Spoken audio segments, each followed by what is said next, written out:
On today's Right Stuff, I want to talk to you a little bit about trolling motors. In my boat, I got a trolling motor in the back and a trolling motor in the front.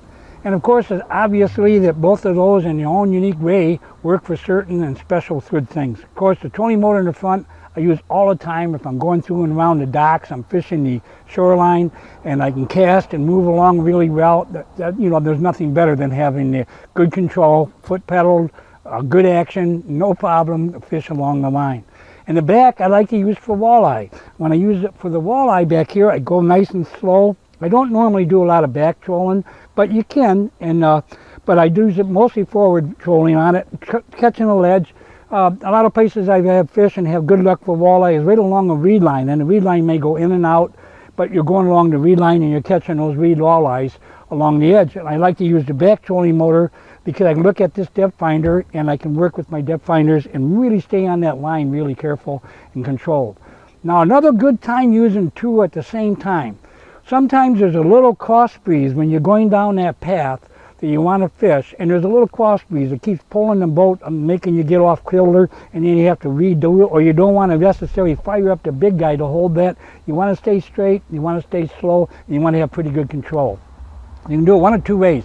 If it's not too bad, I can just drop my front trolling motor down, and that will use sort of an anchor, even without any motor on it, without any power to it. It would stay down there and it would just hit the waves and actually holds you in there real nice, and you can move along just like that because that front trolling motor comes down, works real well. And now if you got two people in the boat and one's sitting up there trolling and you're back here, that even keeps it deeper and makes it even better than the way it works.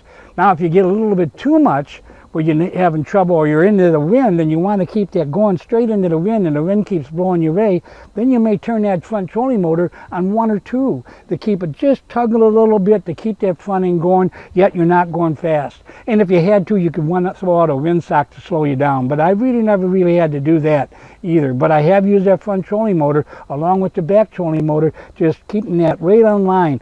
And it's amazing because as you're walleye fishing, you know the width of this boat can make a difference. If you get off that kilter, that key right where they are, you can start missing the fish, and you don't want to do that. They're too hard to come by. So that's how I use my two trolling motors.